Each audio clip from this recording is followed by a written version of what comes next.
रे हरी पांडुरंगा करू प्रथम मन मन दुसरे चरण संतांची त्यांच्या कृपादाने कथेचा विस्तार बाबाजी सद्गुरुदास तुका ओम नमो ज्ञानेश्वरा करुणाकर दयडा तुमचा अनुग्रहातलो पावन झालो चराचरी ओम नमो जयते वेद प्रतिपद्य जय जय संस्वेद्यात्मरूपा देवा तुझे गणेश सकलोटमध्ये प्रकाश मने निवृत्तीदास अवधारी तुझे सच्चिदानंद रूपाय विश्वोत्पत्त्यादि हितवे तापत्र विनाशाय श्रीकृष्णाय वयं नमः करारविंदेन पदारविंदम मुखारविंदेन विनवेशयन्तं वटस्य पत्रस्य पुटे शयनं बालमुकुन्दं मनसा स्मरामि श्रीकृष्ण गोविंद हरे मुरारी हे नाथ नारायण वासुदेव जीवी बिभस्वामृतमेत देवो गोविंद दामोदर माधवेति श्रीकृष्ण गोविंद हरे मुरारी हे नाथ नारायण वासुदेव मनोजव मारुत तुल्य वेगम जितेंद्रियं बुद्धिमत्तं वरिष्ठं वातात्मजवाय नरयुक्त मुख्यं श्रीरामदूतं शरणं प्रपद्ये श्रीरामदूतं शरणं प्रपद्ये आई हनुमंत विराजी कथा करो मती अनुसार प्रेम सहित गती धरू पदारीची पवन कुमार के राधा मेरी स्वामिनी मेरा दे जी को दास जन्म जन्म मोहे दीजियो श्री वृंदावन को वास बरसाने की राधिका नंद ग्राम के शाम इनके पगम बंधन करू करू कोटि कोटि प्रणाम आनारी घनश्याम आना सुंदर श्याम हमारे हरि कीर्तन में आना रे प्रभु श्याम हमारे हरि कीर्तन में आना रे घनश्याम आना रे घनश्याम हमारे हरि कीर्तन में आना रे घनश्याम हमारे हरि कीर्तन में आना रे घनश्याम हरि कीर्तन प्रभु आप भी आना संग राधा जी को लाए प्रभु आप भी आना संग राधा जी को लाए प्रभु आप भी आना संग गोपियों को लाए प्रभु आप भी आना संग गोपियों को लाए नारी गायनी जाओ हमारे हरि कीर्तन में आना सुंदर जाम हमारे हरि कीर्तन में आना रे हमारे हरि कीर्तन में आना रे हमारे हरि कीर्तन में राधे तेरे चरणों की रजदूल जो मिल जाए सच्ची कहता हूँ मेरी तकदीर बदल जाए तकदीर बदल जाए राधे तकदीर बदल जाए विठल विठल विठल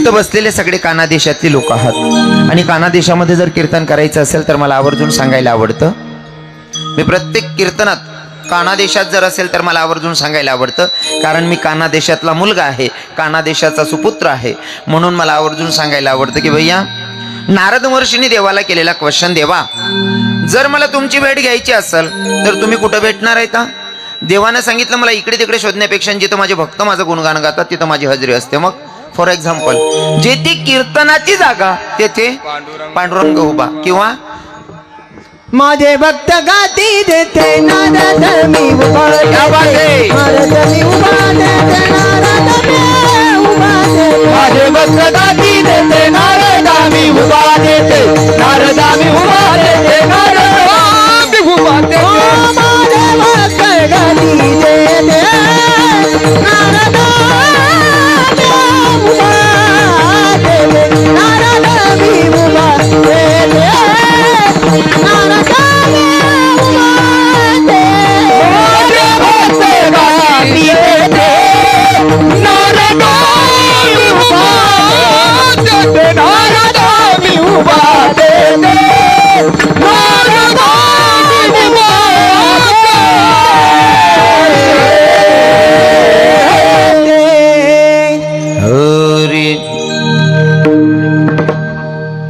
नारद महर्षींना देवानं सांगितलं मला इकडे तिकडे शोधण्यापेक्षा जिथं माझे भक्त माझं गुणगान गातात तिथं माझी हजेरी असते म्हणतात महाराज. मग मला प्रश्न आहे, जर का पंढरपुराचा मालक इथं कीर्तनाला हजेरी लावत असेल भडगाव मध्ये, मग आपल्या काना देशाची श्रीमंती म्हणजे कानबाई माता येत नशील का? जर पंढरपूरना मालक आठ हिराना कीर्तन मग आपला काना देशनी कानबाई येत नशील का? हो, मग कानबाई जरी येईल शे तर अर्धा मिनिट साठी आपण कानबाईना स्वागत करू, मग कीर्तनकडे वळू. हे आराधीन बाई तुम्ही कुंकू घ्या, आरस केली या बसून घ्या. हॅलो, आराधीन बाई तुम्ही कुंकू घ्या, आरस केली या बसून घ्या. माय खेळत आली यान मायला कुचाल केळूरा, खेळत आली यान मायला कुचाल केळूरा, खेळत आली ना मायला कुचाल केळूरा, खेळत आली ना मायला कुचाल केळूरा. बाई तुम्ही कुंकू घ्या, आरस केली या बसून घ्या. आराधीन बाई तुम्ही कुंकू घ्या, आरस केली या बसून घ्या. ओ देवी खेळत आली यान मायला कुचाल केळूरा, आई खेळत आली यान मायला कुचाल केळूरा. कुचाल केळूरा, आई खेळत आली यान मायला कुचाल केळूरा.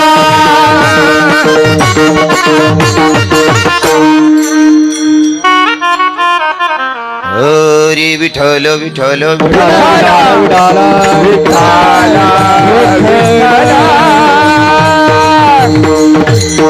हरी आपुलिया हिता जोसे जागता धन्य माता पिता तयाची कुडी कन्या पुत्र होते जे सात्विक तयाचा हरिक वाटे देवा प्रस्तुत.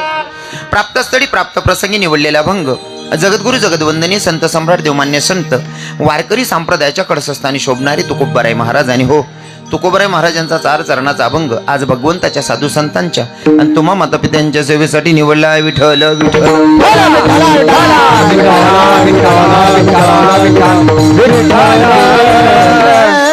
कार्यक्रम किम निमित्ताने तुम्हा सगळ्यांना ज्ञात आहे, तरी पण वक्त्याचं कर्तव्य अनुषंगानं साधू संतांच्या पदस्पर्शाने पुनीतन पावन झालेली आपली भडगाव नगरी, भडगाव नगरीमध्ये जुनी पेठ आणि जुनी पेठ मध्ये कार्यक्रम किम निमित्ताने तर सगळ्यांचे परिचयाचे असणारे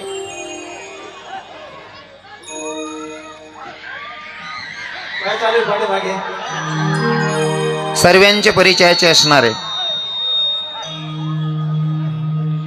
दुर्गेश भैया अनिल वाघ यांच्या वाढदिवसानिमित्ताने कीर्तनाचा योग आहे. मागे आपलाच येत नाही हा,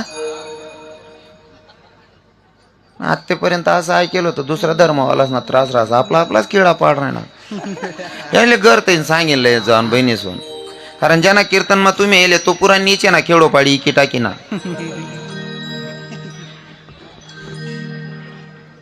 वही गे रे ड्युटी वही गई पुरी आता पुढे जाशात किडा पाडाले. विठ्ठल विठ्ठल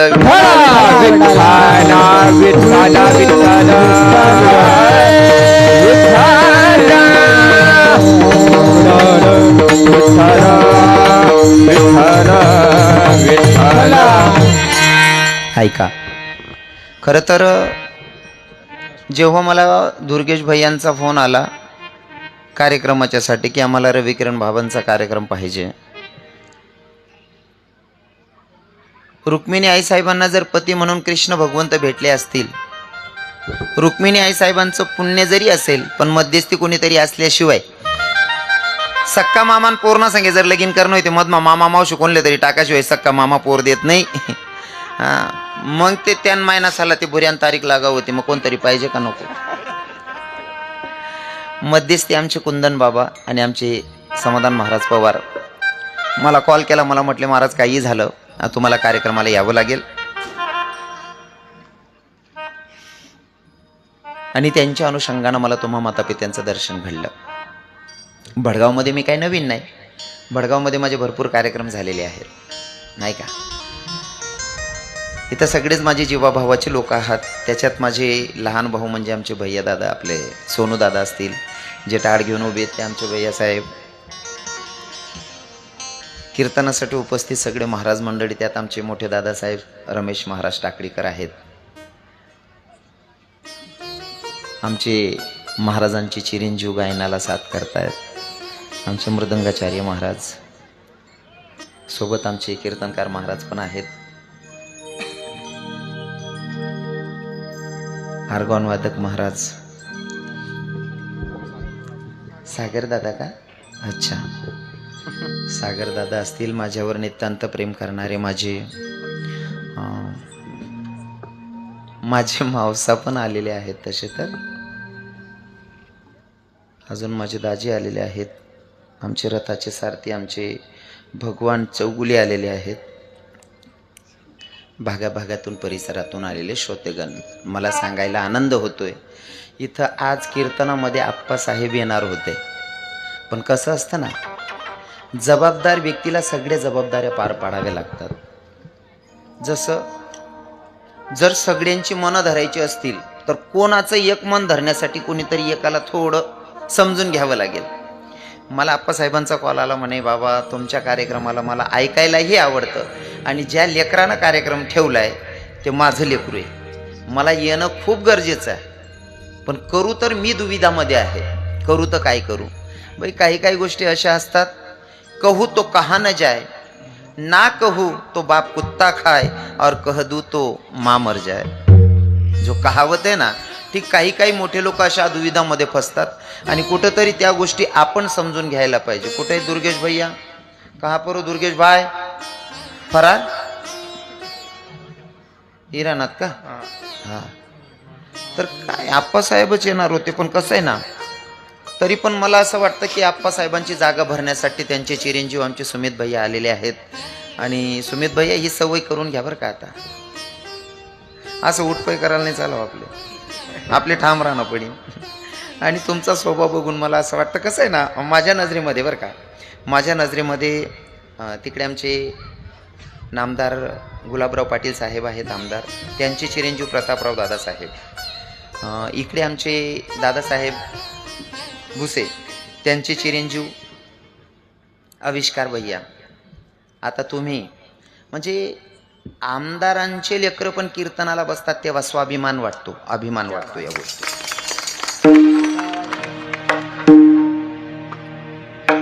आमदारच ना पोरे कीर्तन लिहि बटस आणि बाकी ना 10वी नापास सांगतं, ए चला रे आपलं काम नाही ते.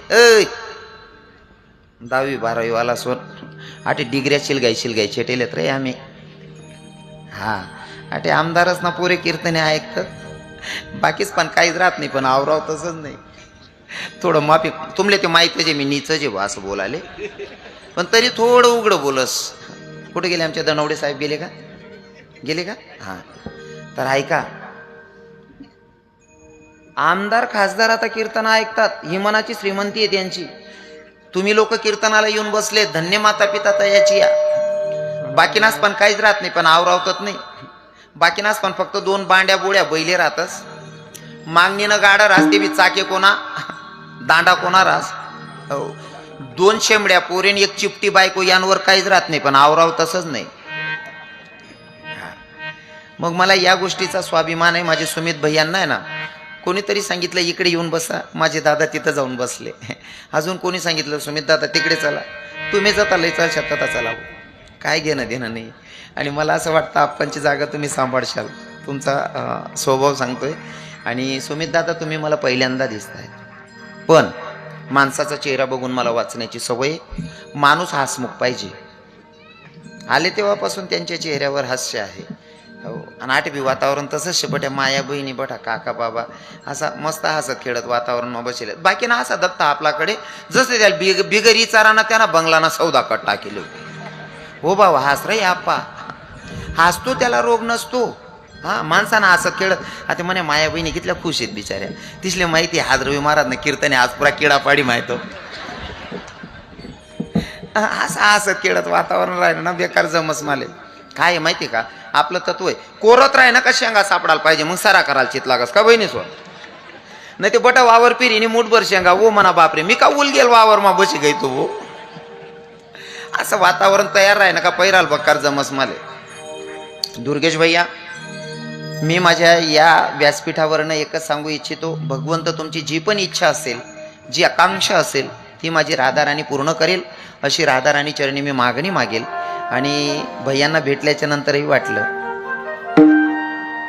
इतकी गरीब गाय दुर्गेश भैया, कोणी व्याज दरी ओढ राहतं बिचाराला, त्यावरच अंदाज सापडी जास. हे असे साधी भोधी लोक असतात ना, यांना चान्स भेटला पाहिजे. हो, आणि संधी दिली पाहिजे एकदा. हो, आणि अपेक्षा आहे तुम्ही इथला लोक जमेलेत म्हणजे त्याच नावावर कृपा करशातच बा, अशी आशा बी धरसूत आम्ही. विठ्ठल विठ्ठल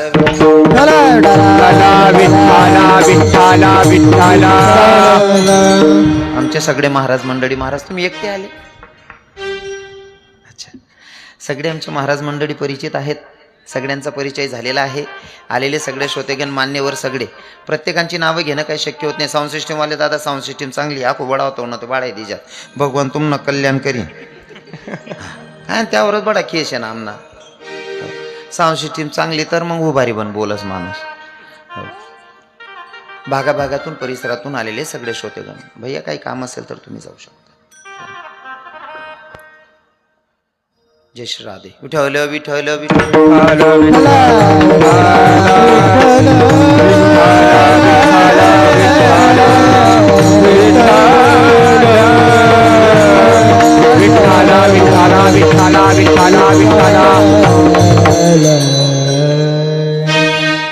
अभंग आहे तुकोबारायांचा. कोण तुकोबार आहे? ज्यांची 65 लाखाची जहागीर लोकांना दान करावी ती तुकोबार आहे. कोण तुकोबार आहे? जाळूनी संसार बैसले अंगणी ती तुकोबार आहे. कोण तुकोबार आहे? संसाराच्या नावे घालून या शून्य ते तुकोबार आहे. आणि ते तुकोबार आहे अभंगातून हिताला जागणाऱ्या पोरांच्या बद्दल स्तुती करताय. विठ्ठल विठ्ठल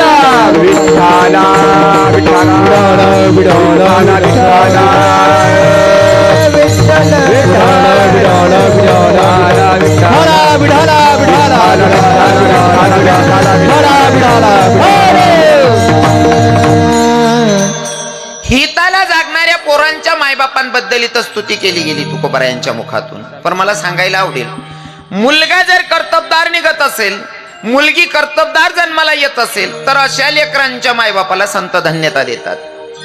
पण हिताला जागणाऱ्या पोरांच्या बद्दल बर का, हा, मग तुम्ही म्हणसाल महाराज हिताला जागणं काय असतं? बघा, काही काही लोक म्हणतात महाराज ते काय आपल्या हातात आहे का, देवानं दिलं आणि आम्ही घेतलंय. हो, पण संस्कार द्यायचे कसे ते आपल्यावर आहे. लेकरांना संस्कार द्यायचे कसे ते आपल्यावर आहे. जसं की आपण लेकरं जन्माला घातल्याच्या नंतर आपली स्तुती व्हावी असं ज्या मायबापांना वाटतं, त्यांनी मुलांना संस्कार दिले पाहिजे. आणि संस्कार जन्माला आल्याच्या नंतरच नाही, पोटात गर्भ आहे ना तेव्हापासूनच. विठ्ठल विठ्ठल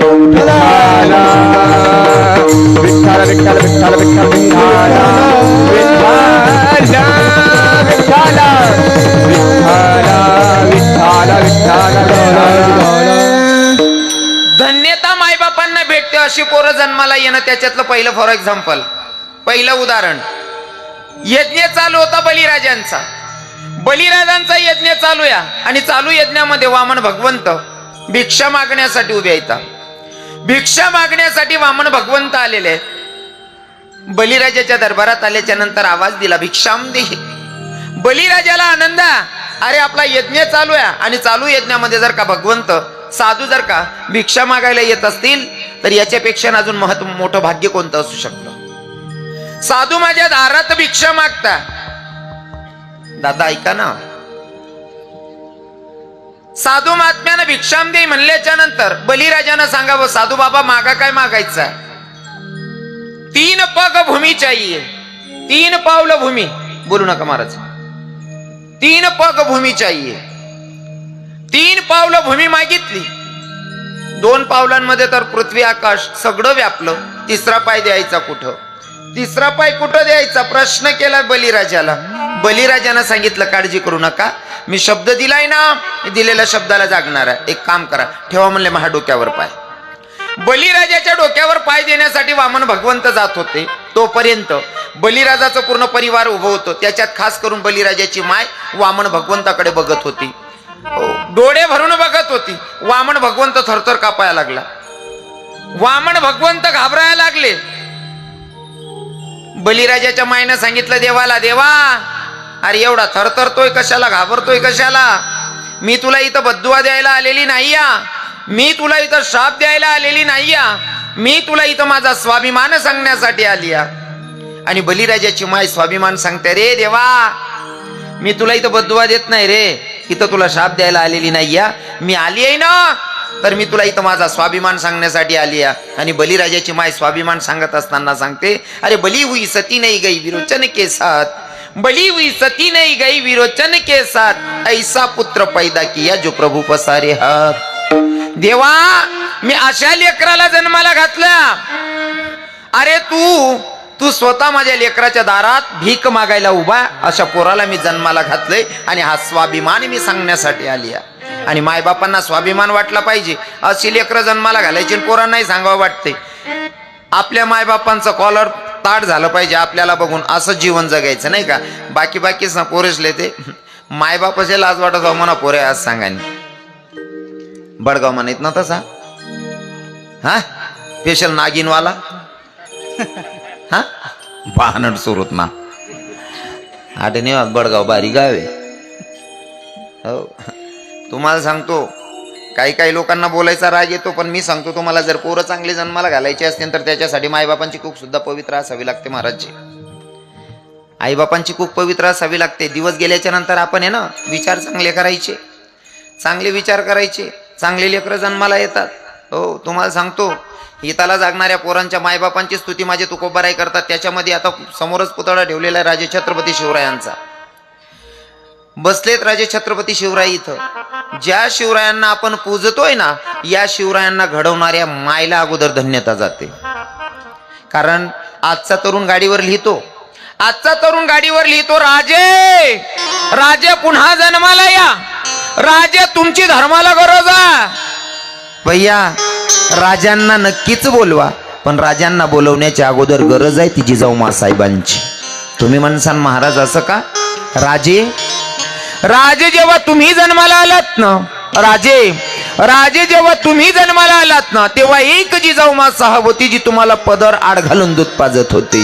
राजे जेव्हा तुम्ही जन्माला आलात ना, तेव्हा एक जिजाऊ साहेब होती जी तुम्हाला पदर आड घालून दूध पाजत होती. आता सध्याच्या जिजाऊंकडे पदरच शिल्लक नाही. राजे जन्माला येऊ नका.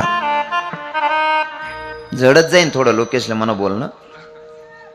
सगळ्या माझ्या बहिणींना माझी रिक्वेस्ट असेल, तुमचा भाऊ बोलतोय, तुमचा मुलगा बोलतोय, राग अजिबात धरार नाही. बट्ट्या बहिणीशने डोक्यावर पदर टाकल्या, कारण आपलं बोलणं जरा असं जडत जाईल. नंतर तुमले असं वाटेन मरी माय खायचो आमनाच किडा पाडी घ्यावं आणि सत्यानाश होईल. असं नको, डोक्यावर पोलो टाकल्या बहिणीस. हा म्हणजे कसं तुमले बी ऐकायला बरं वाटी आले. टाकल्या पदर, काय फरक नाही पडत. हो जिजाऊ साहेबांनी पदर घेतला नाही का. आपली संस्कृती आहे धर्माची, राग अजिबात धरायचं नाही. हे एक व्यासपीठ असे, हे एक व्यासपीठ असे, इथं कीर्तनकार बोलतो आणि समाज ऐकतो आणि एक्सेप्टही करतो. नाही तर बाकीच्या आता व्यासपीठांचं काही खरं नाही. हो एखादा व्यासपीठावर त्यांनी कोणी काही बोलणं स्टेजवर ते लोक उतारले तर सत्कार समारंभ कर टाकतात. हा फक्त हे व्यासपीठ धर्माचं आहे की इथून बोललं जातं, तुम्ही एक्सेप्ट करतात आणि ऐकून घेतात. आणि आम्हाला पण ते बोलण्यासाठी आलेलो आहे, म्हणजे फक्त तुमचा अपमान करण्यासाठी नाही. तर इथं आम्ही आलोय ना. हो बुडत हे जन न देखवे डोळा, येतो कडवडा म्हणून या. तुम्ही माझ्या धर्माच्या आहात म्हणून मला हक्कान बोलायला आवडेल. माया हो पदराची किंमत काय माहितीये का तुम्हाला सांगतो. आपल्या भारत देशामध्ये खास करून महाराष्ट्राची मुलगी राष्ट्रपती झाली, माय राष्ट्रपती, पण डोक्यावरचा पदर पडला नाही. नाव काय होतं? तुमच्याकडनं अपेक्षित आहे मला उत्तर. नाव काय होतं? वाताई प्रतिभाताई पाटील, आपल्या कानादेशाची कन्या. बरोबर आहे ना. राष्ट्रपती होई माय, पण एखादा फोटो दाखडा बिगर पदर ना शे का नाही ना. राष्ट्रपती होई माय तरी पदर पडू दिना नाही. मनबहीण बचत गटनी मिटिंगले जासने पलो तिरपा खोशिलेस. हो काकू तू खिचडी वाटस हो बहीण. अटे राष्ट्रपती पदरलेस नाही खिचडी वाटणारी काकू पलो तिरपा खोस. पदराला एवढं महत्व आहे का आपल्या हिंदू धर्मामध्ये? राग धरा ना बहिणीस पक्क ना मायच्या राग दर्जात बी नका बहिणी सण तुम्हाला पाय पडत. मला खरं बोला ना आवडस, आणि खरं बोला टाइमले जर राग बी होणार ते मग काय नाविलाज नाही का. खरं जर सांगाल घ्या ना सगळी माय बी सांगस तू मन पोटना नाही असं. हा खरं पचाडाल बोलती ताकद लागस आणि सुधारता होणं सुधारणा प्रयत्न करा ना नाही का. हो मला माहिती तुमले राग बिऊ ना तुम्ही म्हणा काय करलीशा पुढली तारीख देवात नाही यांवर काय करशात तुम्ही आणि आपली पुढली तारीखनी गरजच नाही आपली दुकान हायवेवर आहे आता सध्या बट्टाच्यात घरी स्वच्छा पाहिजे आल्यात फक्त रव्या फिर राहिना फक्त हाफ सीझन मध्ये मनीषीन तारीख नासाठी तोल मी करत नाही जे सत्य आहे ते मांडीन चालना जास हो ऐका लाईव्ह चालू आहे ना लाईव्ह ऐकणारा बाकीना भारी राहतच बाकीना बडी बडी किडा पाड राहणार होते हा मग आय तर फुकट भेट नका उजी जमस ना बाकी नसले बाकी दिलदार राहतात देवना भक्त राहतात बाकीना नीच राहतस